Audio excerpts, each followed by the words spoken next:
రామూర్తి గారు నమస్తే. BRS senior నాయకులు, అలాగే కాంగ్రెస్ పార్టీ నుంచి మెట్టా నరసయ్య గౌడ్ గారు సీనియర్ కాంగ్రెస్ పార్టీ నాయకులు. నరసయ్య గౌడ్ గారు నమస్తే. నా వాయిస్ వినిపిస్తుందా?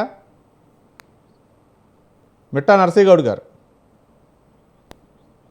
ఏంటి లగచర్ల ఘటన ఏంటి మళ్ళీ తెరపైకి వచ్చింది? లగచర్ల ఘటన అక్కడ పారిశ్రామిక వాడ పేరుతోటి అక్కడ భూసేకరణ జరపడానికి అధికారులు అయితే వెళ్ళారు. మరి ఈ నేపథ్యంలో అక్కడ పోలీసులకి రైతులకి మధ్య వాగ్వాదం చోటు చేసుకుంది, తోపులాటకు దారితీసింది. ఏ విధంగా చూడొచ్చు? మళ్ళీ పారిశ్రామిక వాడ పేరుతోటి ప్రభుత్వం ఎందుకు అక్కడ భూసేకరణ నిర్వహించాలనుకుంటుంది? ముందుగా మీకు ప్యానెల్లో ఉన్న పెద్దలకు వ్యూవర్స్కు నమస్కారం. నమస్కారం.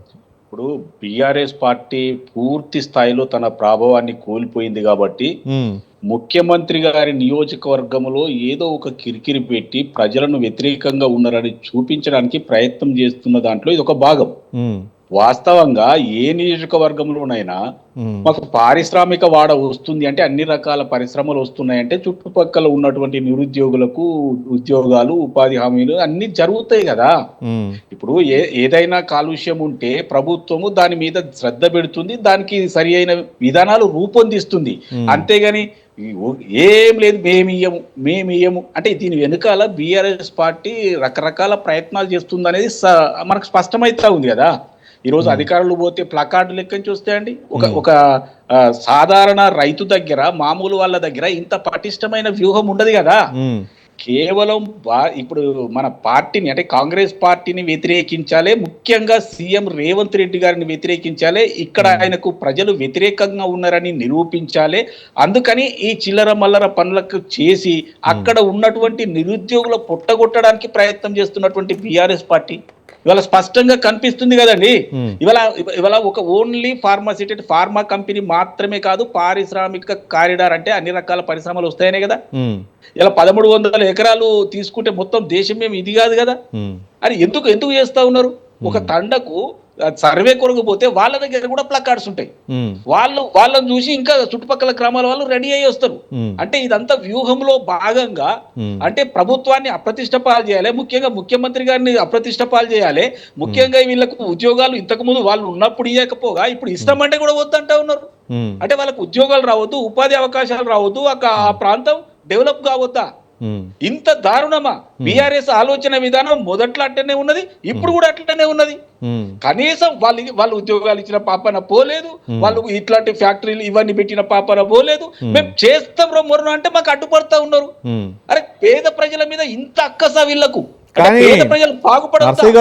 నరసయ్య గౌడ్ గారు గతంలో బీఆర్ఎస్ హయాంలో 10 సంవత్సరాలు బీఆర్ఎస్ పరిపాలించింది. బీఆర్ఎస్ హయాంలో కూడా భూసేకరణ చేశాం, ఫార్మాసిటీ కోసం అంబర్పేట పరిసర ప్రాంతాల్లో భూసేకరణ చేశాం. కానీ ఎక్కడా కూడా ఎలాంటి అవాంఛనీయ ఘటన జరగలేదు, ఎక్కడా వ్యతిరేకత రాలేదనేది బీఆర్ఎస్ నాయకుల వాదన. కానీ ఎందుకు ముఖ్యంగా కొడంగల్ సీఎం సొంత నియోజకవర్గంలో ఉన్నటువంటి కొడంగల్ నియోజకవర్గంలో ఈ పరిస్థితి రావడానికి గల కారణాలు ఏంటి? నేను అదే అంటాను సార్. ఇప్పుడు వీళ్ళకి ఏంటంటే ఒక ఎపిసెంటర్ లెక్క, అంటే ఒక భూకంపం ఎక్కడో ఒక దగ్గర స్టార్ట్ అయితే మొత్తం విస్తరిస్తుంది కదా.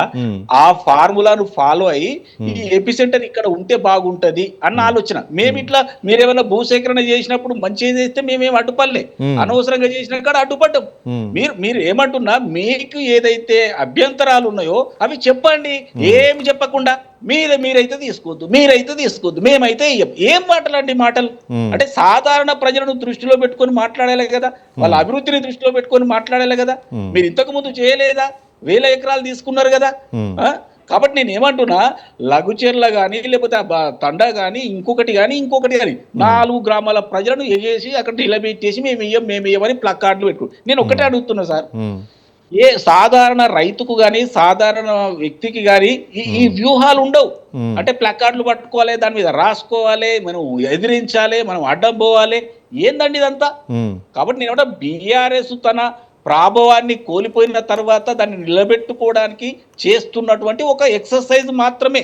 దీని వల్ల కొడంగల్ నియోజకవర్గంలోని సాధారణ ప్రజలు, నిరుద్యోగులకు చాలా నష్టం జరుగుతుంది.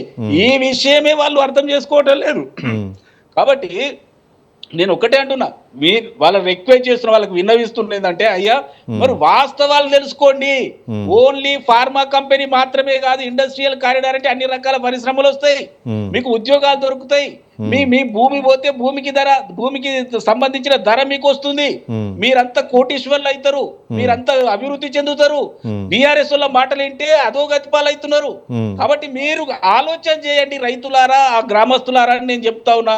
అరే మీకు ఏం తక్కువ చేస్తా ఉంది కాంగ్రెస్ పార్టీ? అన్ని రకాల పథకాలు ఇస్తా ఉంది, అన్ని రకాల సౌకర్యాలు చేస్తా ఉంది.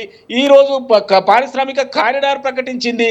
సర్వేకి వస్తే మీరు వద్దంటా ఉన్నారు. అంటే అభివృద్ధి వస్తే ఆమెడ దూరం కొడతారా మీరు? రైట్. ఎవరి మాటలో పట్టుకొని. కాబట్టి నేను ఒకటే అంటున్నా, బీఆర్ఎస్ వాళ్ళు కూడా సామాన్యుల పొట్టగొట్టొద్దు, నిరుద్యోగుల పొట్టగొట్టొద్దు, ఇలా అడ్డుపడొద్దు, అభివృద్ధికి అడ్డుపడొద్దు. మీకు చేతనైతే సహాయం చేయండి, అందులో ఏం తప్పు ఉందో బయట పెట్టండి. అంతేగాని ప్రతిదానికి అడ్డం పడి కాళ్ళల్లో కట్టెలు పెడితే వాళ్ళ అభివృద్ధిలోకి నోచుకోవద్దా? ఇంత దుర్మార్గం ఆ బీఆర్ఎస్ వాళ్ళది. రైట్.